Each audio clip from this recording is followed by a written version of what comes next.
And we are live here on this Wednesday afternoon, and then here in Eastern Standard Time is 9:19. So, guys, I had a very interesting day today, and I really felt like I need to share it with you because it's like I told you. I don't care who you are, who you think you are, or if you think you know it all when it comes to automotive repair, or even if you own a business and you have done something extremely 50 million times, it doesn't matter. You always learn something. So I have a Q&A, if you want to call it, and I really want some people to chime in and give me some experience from your end, and if you've ever run across something that happened to me. I'm kicking myself because we just want to help, and I feel like I'm reversing back to the days when I first opened up 26 plus years ago, or 25 or 26 plus years ago, that I kind of let the customer dictate how I should do a repair, and it's wrong. And it bit me in my hide. I'm not happy about it. Matter of fact, I'm very upset with myself about the whole ordeal, but we're going to get to that here shortly. Excuse me for this afternoon. I am tired, but I'm really strung out on life, trying to figure out what directions I should go in before I left the shop. And I just nipped the tail in the bud, so to speak. I called the customer immediately and I spoke with the customer. So let me give you a scenario. Before I get to the scenario, I want to tell you guys about a few things. One of the things that me and Barbara are doing, we have become mentors, and it does cost a fee to become a mentor. And we give advice, and we can teach you how to do the ins and outs of the front of the office or the back of the office. Either one, doesn't matter. I got some testimonials coming soon with a repair shop that we're doing, and the good things that we're doing for them, and the difference between them going to a full-blown marketing company, basically, in my opinion. And it's kind of my fault. I led him in that direction to get him some help. He went on with him for a little while, and apparently he wasn't getting the results that he wanted. So he reached out to us. He actually told me he was going to quit. And I said, "What are you doing it for? How long have you been doing it? 5 years?" And I said, "Yeah, it's a 5-year break-even points where most businesses end up closing up." Well, I'm well past that stage. Me and Barbara both are. And we learned. And so in order to further our education and learning and teaching other people to do the same things that we've done and been very successful at, we decided that, mentor program, we can do on-site inspections, have truck, camper, wheel travel. And yes, that is a fee. We can show you the ins and outs of the business, some of the things you're doing, a lot of different areas to, excuse me, to increase on productivity. We can even talk to you and hopefully help you with the employees and stuff. But anyway, not to really get off that subject, but I'm reaching out. I really like to reach out to the people who are struggling really hard, behind on your bills, and don't have a really base plan to get yourself out of that situation. But here, I'm offering the help. That's up to y'all if you want.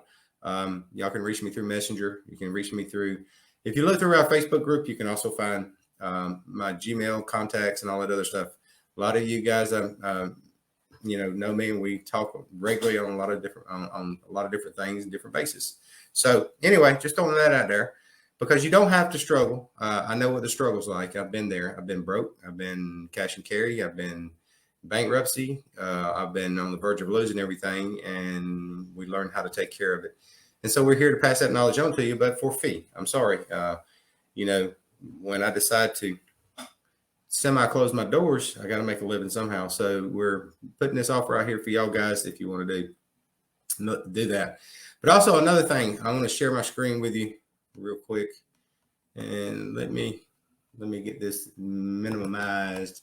Whoa, don't get that minimized up there, man. So anyway, I'm fixing to share my screen with you, and I'm going to show you another thing. And that I have actually started doing that has actually changed my life a little bit.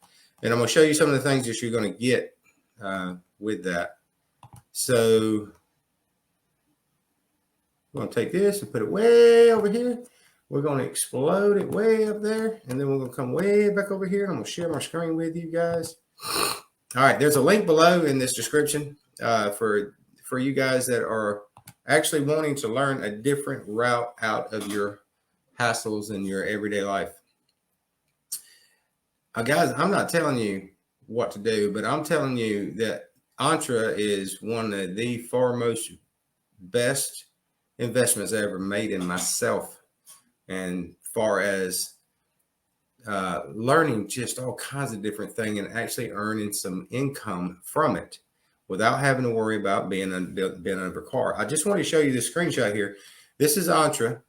Jeff Lerner's at the top. I've actually showed some videos on this, guys, but you get so much stuff with their courses. The Entra blueprint, I think, is, I don't know, check the link out. I don't know how much. It's very little bit of money, and that'll get you started. And then you can decide on what you want to do as far as affiliate, agency, or knowledge base. Knowledge base is where you guys out there that are really smart to have something that you can put together for as a digital course that you would like to sell that would help other people. They show you step by step process in this knowledge based business, and it's pretty freaking awesome. I've actually just started in it, and so far I kind of like it. It's nice. Agency, I'll be completely honest with you, is not really my cup of tea, but there's already people making $30,000, $40,000, $50,000 a month working the agency, the business. I actually know people personally that are doing that. But it's not my cup of tea, and it's not about the money for me. It's about building friendship, relationships, and helping people. And it's like I've always told you, I don't care about the money. Never cared about the money. If I did care about the money, I'd be on here every day of the week. I'm just on here giving you guys as much information as I can for some of the things that I'm doing in my life to help turn my life and make it a little bit better and be more successful. Not like I already ain't. It's just that you can always expand the bubble, move out forward, and do different things. For those of you who want to do affiliate, now I'm just going to lay this out to you guys. Affiliate marketing is pretty cool. It's one of the hardest things you will ever do. I promise. And the reason I say that is because it's not, I'll have you making, like the videos the guys are putting out there, I'll have you making money by the end of the day. No, that's wrong. There's step by step process of it. Now, they could probably shyster you around to making a few bucks, but you're hit and miss. Entra is there for life. They want you to actually build and sustain a business that will carry you. And then when you're dead and gone, and you will be one day, just like me and everybody else, you have a life cycle. Starts off at 0. You're born, you go 360 degrees, and you're dead. I'm sorry to put it that way. If I offend any of you folks, I'm sorry. It's just life.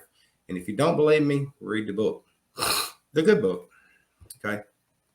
But I just want to show you some of the things that I have. They also have Entra Nation. You can join the community. You have tons of different support if you decide you didn't want to use a coach. They also have some you can unlock access for coaching and foundation. They also have Entra Blueprint, Ad Skills, and Affiliate Blueprint. Affiliate Bootcamp, which is pretty intense. All right. So anyway, enough of that. I'm just trying to help you guys. That's up to y'all. I don't really care if you take my advice or not, but I really would appreciate it if you did. If you would like it, you would enjoy it. It's something you can do on your free time. You don't have to be pushed at it. You can take your sweet time with it. I've been going at it over a year, and I'm still not finished with all the courses. It is unbelievable, the information. They're all digital video. They walk you step by step through the whole process, from how to build Facebook, how to build funnels, how to do email marketing. It's just endless, guys. Then you have VIP concierge that stay on top of you, make sure that you got all the stuff that you need. They're really putting the effort in helping people. All right. So that's the two things I want to put out there to you. Now, excuse me. Before I get to my question that I want everybody to answer for me and see what kind of life lessons you've learned from what I'm about to tell you, is I'm mad about it. But you know what? I'm not really mad about it. I should have just told my customer, you know what? Sorry, Mr. Miss Customer, I just can't do it. But here we go. Me being me, it didn't happen that way. So with that not happening that way, I decided, okay, well, then what is it that I need to do is to call the customer, take care of it. I did. So anyway, with that being said, okay, I'm gonna give you a couple of lessons in business if you're listening to me. Now, I've been in this business a long time, and I get a gut feeling about some things, and I got a gut feeling that things are fixing to start slowing down for the automotive industry. There used to be an abundance of money inside in everybody's home, and now they're starting to hold back on that money because they're worried about where the world may go. Look at what's happening with Trump. Never and before in my life, in my 53 years, have I ever seen them raid a home of a president of the United States. They're doing every bit, as far as I'm concerned, this is my opinion, they're doing everything they can to keep him from running again for 2024. Now, I'm going to be honest with you guys. I really enjoyed Trump as a president. I didn't like a lot of the things that he said and done. I prefer to just hang back in the wings and just watch what he did. And it was amazing for the business that he has produced for a lot of us automotive shops that are out there. I'm one in mine. I had a 15-year note and never did get it paid off until he took office. And it took me less than 2 years after he took office, and I was finally able to pay off my property at work, which is a little over 2-acre commercial, and it's a very expensive lot. And I'm very proud to say that it's free and clear in mine. So basically, I want to give you a couple of tips in business today. One of them is for you new guys out there, and even for you old guys out there that don't used to do it or maybe has never done it. There should be what I call a good. You should provide, is what I'm saying, a good, better, best pricing service for your customers. And what that means is, like, if my wife goes to the grocery store, she's going to look at all the stuff that they have in Roman noodles. If we don't eat Roman noodles, but I'm just saying Roman noodles. I don't know where that came from. And what brands they are, and which one's the best, and which one's the cheapest. Most of the time, she's going to pick the cheapest. Now, when it comes to auto repair, if you interact with your customers a little bit better and stand back and say, hey, what's up? Okay, this is what we got going. Not really like that, guys. That's the way I talk to some of my customers, but not most of I'm going to be honest with you guys. I did this exact thing to get me in the plateau that I am in my business right now. I'm just going to be completely honest with you. I have done this exact thing for myself and my business, and it really took off, and it really did good. So you have a good, better, and best pricing. Okay. If you're any type of salesman, now you can offer your customer, Mr. Miss Customer, say this is a phone call. Hey, Roy. Hey, man. Hey, look. Depends on the person. You know, you also pick out what type of individual they are. If they're laid back, like, hey, how are you doing, Tina? Oh, is it? Oh, Miss Heflin. Oh, Miss Heflin. Yes, ma'am. So look, we have your car over here, and we wanted to talk to you. This is not a bad time, is it? And then the spill goes on and on and on, and you start getting on their how would you say, playing field, the way they like to talk, like the way they carry themselves, and like the way they handle themselves. If you get a brother come in, you get down with him. If you get blue collar worker in there, you get down and dirty with him. But if you get these people that are affluent, abundance of money, abundance of money, you try to you speak with them with respect to everybody. Now you do that respect to everybody that's out there. Now, once that happens and you figure out what type of individual they are, say, for instance, you got a snooty person come in, you think they're snooty, you think they know better than you. I think what the problem is right there is you're reading them wrong. They feel like they're probably fixing to get bit, and so they don't know you, and they're going to start throwing up a bunch of walls. And when those walls come up, it's going to take you a little bit of time to bring them down. So you got to gain that trust, and so this is one of the ways to do it. We basically say, brake job. Yes, ma'am. Here's what's happened. So it looks like you've completely worn the brake pads out, but there's a problem with it. We can't do just the brake pads. It's destroyed the rotors. It's destroyed the pads. And we're going to have to replace one of the calipers on it. And we're going to have to do both axles. And ma'am, both axles, that means the right hand and left hand side. Now, the back end, the rear is fine. It's going to be okay for a little while. But this is what we found. Here's the cool thing. Now, don't forget to have your technician do the inspections. Now, regardless of whether you're a tire store, and I had a guy that worked for me one time says, you know what, if we had tires and alignments here, we can make a lot more money. I said, well, then why do we do inspections? That's what we do. Tires and alignments, just because you pull a tire, we do tires and alignment, we do tires, rotation, and inspections 1 day a week on a Thursday. That gives me the opportunity to do all the upsell I need and have my Monday set up. It's that simple. So anyway, let's back up. So, ma'am, we have these particular rotors that we like installing on this car. They're $750. And she goes, ooh, that's a little much. Well, yes, ma'am, they are. But we also have a couple more. We have some that's about $625, and we have another set that's like $480.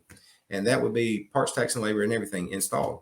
And then she says, if she says what the difference is, or if she doesn't say what the difference is, or whoever you're talking to, then you bring it up. But ma'am, we really like to install these right here. We have a much better outcome with these particular rotors pads. They're coated, they're ceramic.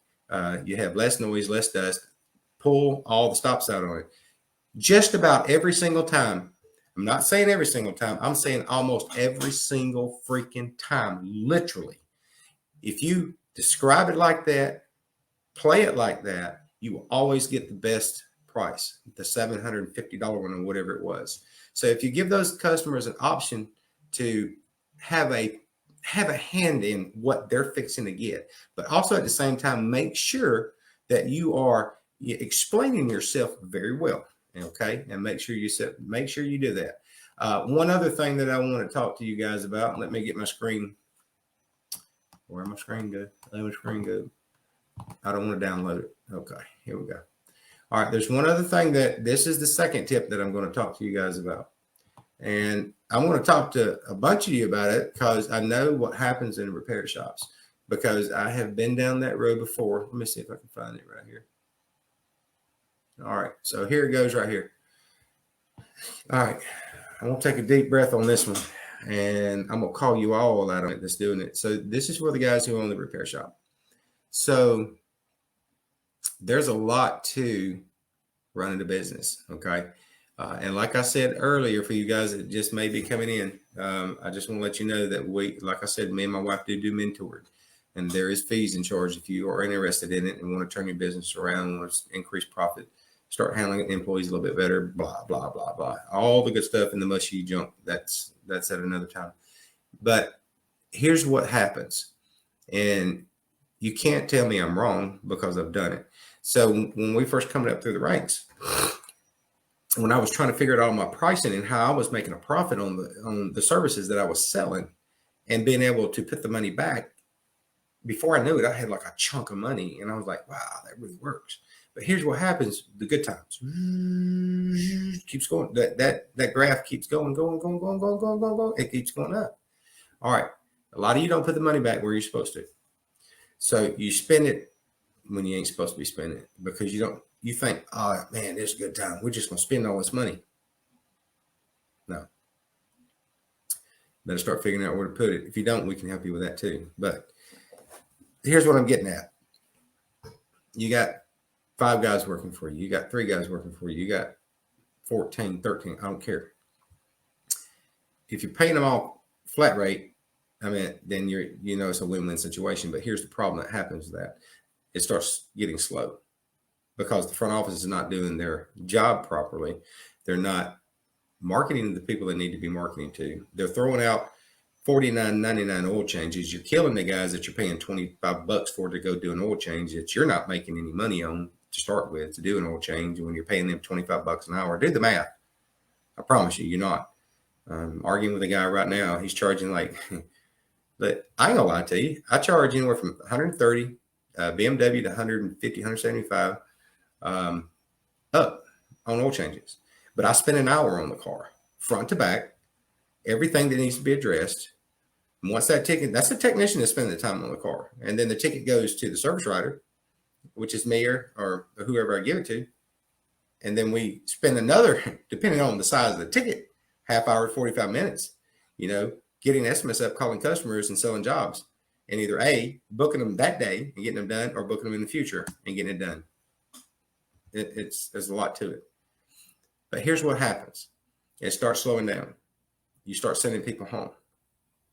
And then your technicians are looking around in the shop going, oh man, who's going home next? Okay. Then here's what happens. Your service writer's losing jobs. That ain't good. Uh-oh, that ain't good. Uh-oh, got it. Why ain't you say, then you go approach your service writer. Why ain't you selling jobs? Well, there's nobody spending no money right now. Okay. This is what we need to do. Okay, our oil changes are 75. Let's go to $29.99. Don't do that, guys. That's the worst mistake you could ever make in your life, is going down. So increase, just throw that out the garbage can. Don't start dropping your prices. Just come up to the very first thing that we talked about, good, better, and best. Give them an option, but still making money and a profit at it. It's that simple. Okay, now that's enough of that. I'll tell you some more business tips later, but here's the other thing that I do want to tell you about, is what's happened to me. And everybody out there is probably, there's somebody out there it's had to happen to, and it has never happened to me. And I will be the first to stand up and say, lesson learned. Okay, 1992 Ford F-150. Customer comes in. The truck's really not that bad of a shape. It's just got some issues. The body's in pretty decent shape. The bumper's off of it because they took it off for towing or something and never could get it put back on. He asked me if I'd put it back on. I said, yeah. And he said it was running a little rough. And I said, okay, we'll take a look at it and I'll give you my best judgment. We'll figure out what we need to do to it. Then I'll call you with an estimate. Customer says, okay. Now I'm going to tell you something. This guy was referred by 3 other people. Now, that's got to make you feel good. Hey, yeah. Well, it does make me feel good, guys, because I've worked hard to get where I'm at. I have dealerships that are recommending me, and I have other repair shops that are recommending me. Not only does my website does major traffic, we stay extremely busy. But anyway. So Mr. Customer leaves this vehicle in the shop, at the shop. A couple of days later, we get it in. Actually, the very first day I brought it in, and I told him, I said, look, this thing's misfiring. It's going to take me a couple of days to figure out what it is because I can't get to it right away. Are you okay with that? He said, oh, yeah, I just want to make sure it gets ready soon. I want to give the truck to my son for his wedding present. It means a lot to me. It's a sentimental value. It used to be my father's. And I said, boy, you ain't laying no pressure on, are you? I said, okay. So we get the truck in. Number 3 cylinder is misfiring and it's skipping. All right. Me being me, I want to know what it is. Try to come to a conclusion pretty quick. I check the injector. Injector is working. I pull the spark plug. The spark plug is wet with fuel. So there's no sense in me swapping spark plugs. I did pull the spark plug. The spark plug is not damaged and not hurt, and it is firing. I checked the firing order. The firing order is correct for that year, make, model. Matter of fact, it still had the original Motorcraft spark plugs on there. Now, here's what I got involved with. I pulled the spark plug, put a compression gauge in it. Compression gauge didn't move. I was thinking, oh crap, I run across this one time before. That compression gauge should move somewhere. I think it should move somewhere, right? It should move just a little bit, So old school, I took a piece of paper, went back to tailpipe, and put it in the tailpipe. It's trying to suck the paper up into the tailpipe. So that usually tells you got an exhaust valve issue. So I went ahead and did a compression test the second time with a different gauge. It didn't move. I went and got a third gauge because I'm telling you, I had one bite me one time. And these are all snap-on. I don't care. You put it in your toolbox. That don't mean it's going to work the next time. I promise. Just like communication codes. You go to check code. You go, well, this ain't working. Get another one. This ain't working. You just keep trying till you know for a fact that there is definitely an issue there and it's not your equipment. So I said, okay, this ain't funny. All right. So no compression. And so I said, okay. Got my borescope out, pulled the piston all the way to TDC. I saw both the valves open. The exhaust valve I could see, but not a whole lot of.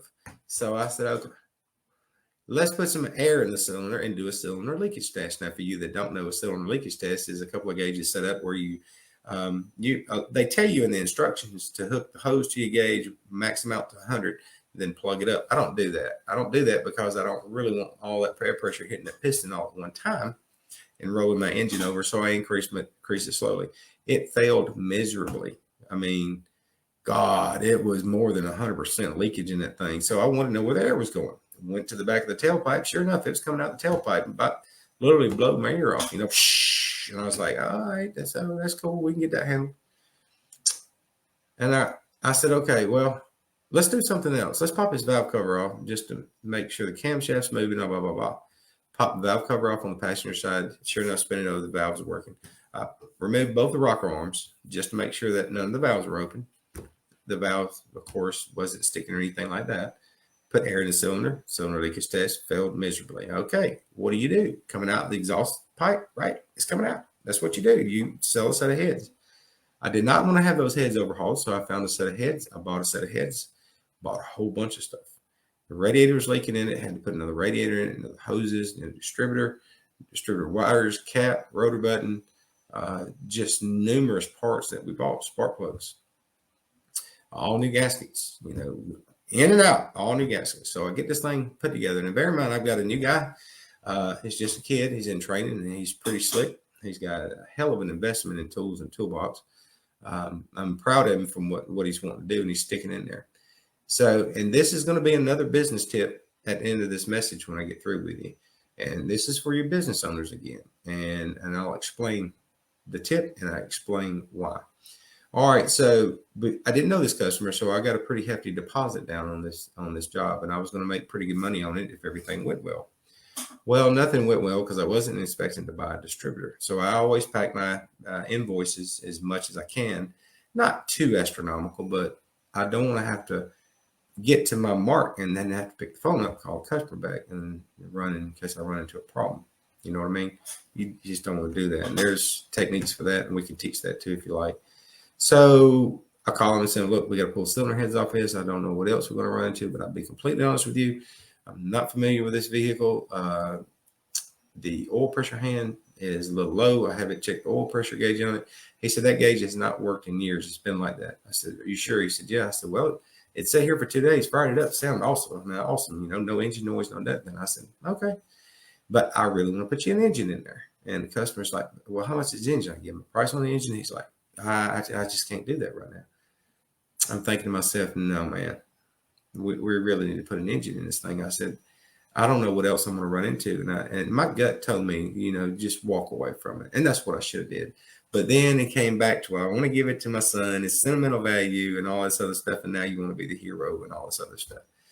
Sometimes it does not pay, especially if you are brand new in business and you run across what I'm fixing to tell you. So we get this thing put back together and fire it up today. Today is Wednesday. And it is what is the date? I don't even know what the date is. Today, we fired this thing up. It's 9:48 Eastern Standard Time right now. At about 7 o'clock, we fired that thing up. We work late because today is in the payroll. And the kid that's working there wants to get paid the money. And so it's skipping. This is not right. So I go through the spiel, finding out which one to skip. It's the number 3 passenger side, the same freaking one that it was when I took it apart. Now, guys, I took the cylinder head off. And it was a burnt valve. I mean, it was burnt. There's a hole in it. Okay, not a problem. But it's still skipping. And I'm thinking, oh my God, I started asking this kid, I said, look, man, did you tighten up the rocker arms? Did you put push rods in the right place? Make sure, blah, blah, blah. I got my borescope in there. He hand spinning this thing. I never could see a valve open in that thing.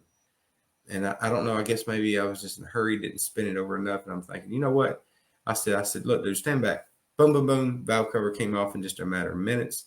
I got it off and I hit the starter solenoid, spinning it over. All of a sudden, the rocker arms are moving. The camshaft still working like it's supposed to, as I had checked before, which I failed to mention.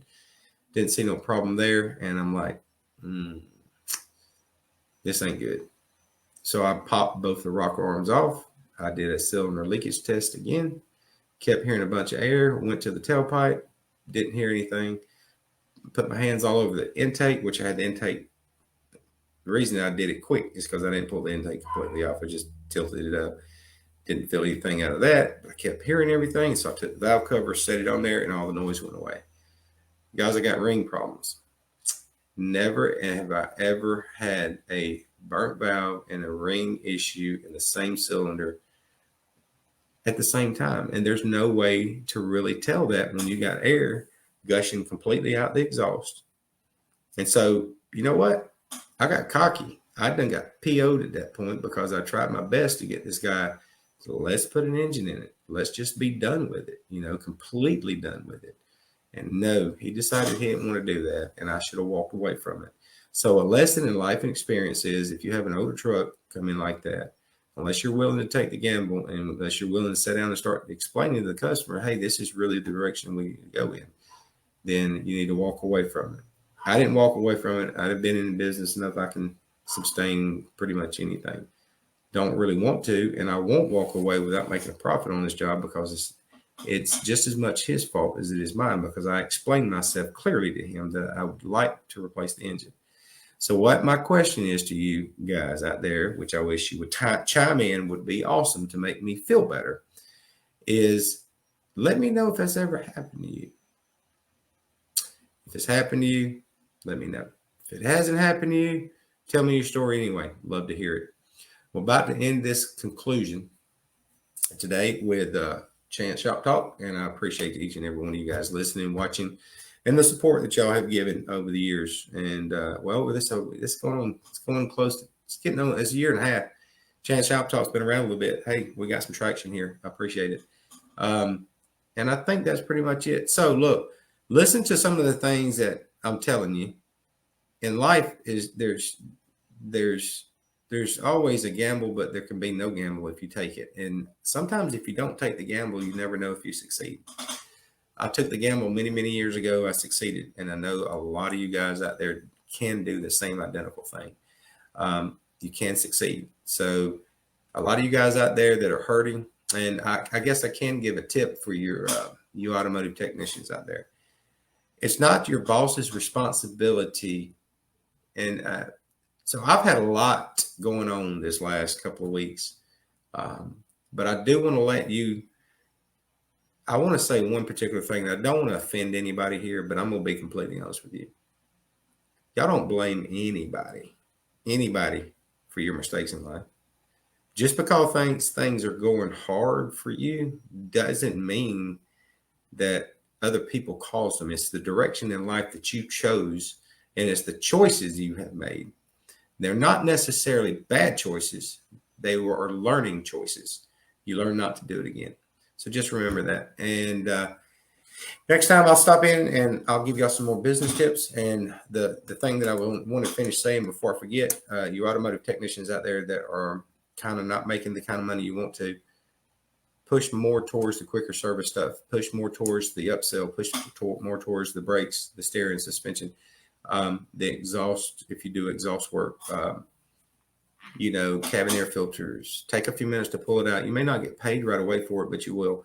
And I know a lot of you guys are saying, well, I ain't doing that crap because I know darn well I won't get the car if it comes back because there's 50 guys out there and they'll end up getting the tickets that I do. Well, you know what? You need to talk to your boss and have that put in place where they can put a note in the process in their computer. This technician done this repair last. This technician right here did the upsell. This technician deserves this. And you can also go on a chip system. You can also talk to your bosses about doing a chip system where you sell a certain amount to get a chip. And then you can turn those chips in at the end of the week. And you can use them for food. You can use them for the used money for food. Go out and pay your Snap-on tool bills or whatever. Let them collect for about a month and you'll have a pretty decent set of money as long as the boss is honest and pays you like he's supposed to. All right, guys, we appreciate it.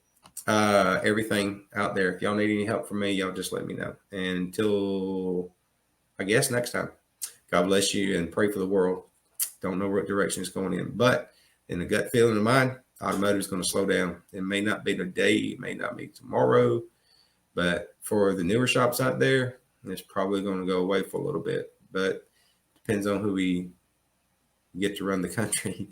It'll come back, and it takes a lot of time. Until then, make sure y'all guys take care. We got a couple of questions over here. Well, now let's see. I love what you're doing. I got more than we can do. Hey, man, absolutely. I know exactly what you mean. But eventually it's going to slow down, and you can just about take that to the bank. I've seen a lot come through our town. We got about 80,000 people here, and it's not a huge town, but we got some other towns that are closer by. And I'm going to be honest with you, I have literally went from, 8 employees to me and one or two cars in a 10-bay shop for a long time. And, I was beating the streets every day of the week to keep my bills paid and keep me happy and my wife happy. And it was hard. So I've been through those times, that hard of a time where I didn't have anybody. And I'm thankful to God that I do have help now and things have turned around. But at the same time, it can really screw you over if you own a repair shop. The way I built my business was I had always foreseen me running my business as a sole person all by myself and no help. So remember, I do know what you're talking about. You got more than you can do, but it eventually will come to a halt. I'm hoping it don't, and I'm hoping I am totally wrong. Our shop is constantly constant domino effect. Yes, I know what you mean by domino effect. Domino effect is something that's not good for anybody. I've also seen the domino effect where the bosses would actually reward bad behavior because the bosses feel like, well, and it's the boss. And I kind of need to say this a little bit different because there are so many repair shops out there where you would hardly go into an automobile repair shop that the technician, that the owner himself was a technician and still a technician working in his business and came up and, well, I can do this. So that's the hardest thing to do, is to go between technician to business owner. It's really, really tough. There's a fine line there, and it took me years to master it, and it's hard. So if you're just getting to know somebody and you say, well, that guy's doing screw, he comes in late and he gets to go to work, or go to lunch late, come back from work lunch late, and he's getting rewarded for all this stuff. No, that's not good. And I know what a domino effect to do. Not only that, I'm just using that as an example. You stay busy enough to stay open. Got another another Facebook user here. It doesn't tell me your name, guys. I could probably see him later, but we stay busy enough to stay open. Okay. I don't know what to say right now in the market that you're in, because I don't know where you're located exactly. But I can tell you here in the South, we're south of Atlanta, Georgia, about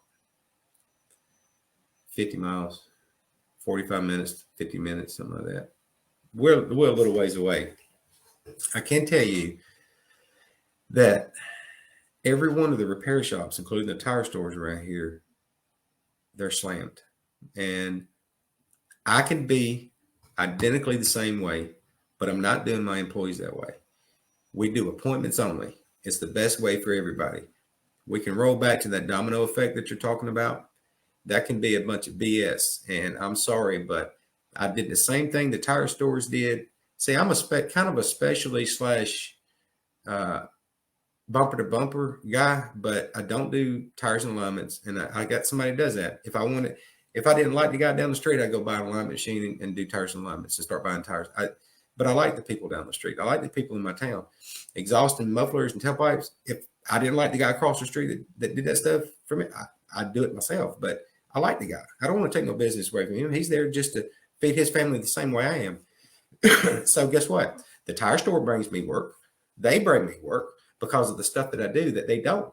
So I enjoy doing what we do. So, okay, Shelby, Ohio, I'm not sure about, let me finish what I was saying. I'll talk about that. But in our area, we're wide open. And I go by these tire shops and I see these guys are killing themselves. They got cars packed out to yin-yangs. And I'm not saying anything bad, but I see some of those cars that were down there. They were over at the body shop getting some repairs. Like one today, they busted out a taillight. There goes that domino effect. So we keep it kind of more on a Q&A. We set appointments up, and right now we're booked out to the middle of next month. And I do that to try to keep things tamed. Now, during the time of that, if somebody's got an alternator issue or small something issue, we will work it in. Now, will I take and move one of my customers that's been there before them out of the way? Absolutely not. It's either we get it done before we open, which is super early because we open at 6:30. Well, I'll come in an hour early and finish it up, give it to the customer, and still make sure my regular appointments keep their schedule. or I'll do it after hours if it's something simple to keep those folks moving and keep them rolling. But far as just bottlenecking my shop and pulling a bunch of damn crap in there, I'm not doing that. It's very confusing, and you're right, it's a domino effect. Shelby, Ohio, how's it doing up there? I can't tell you, but I do know down here in the South, it's really slammed. But I have also noticed, even though we're really slammed, people are not paying with cash quite like they were. They're using a lot more credit cards because we were taking a lot of cash at some points during the last year. But I'm starting to see people. I got some people that's calling and say, hey, I got this other thing that's happening right now. So we got taxes and stuff that are due, and I've got some of my hiring clients that want to get all their stuff done on their car, but they do like us, they schedule, right? So the scheduling, and then they'll do some repairs and then come back and get the rest repairs. So that's when we do our services on Thursdays, like I was telling you. We set ourselves up for the day. If we can get the brake job done that day, we will. If not, if it can go, we'll put them off until the following week and set up our next week. But anyway, that's all the questions for right now. I appreciate you guys chiming in. I really do. If any of you guys ever really need any serious information on people that are struggling in their business, not paying their bills, behind with your parts, bills, taxes, and stuff like that, give us a call. You can contact me through Messenger. We can set up a Zoom appointment and talk. All right, so it's going to rock it on 10 o'clock here, and it's time for me to go to sleep. Now I'm starting to get tired, finally. All right, guys, I love you all very much, and y'all take care. Talk to you soon.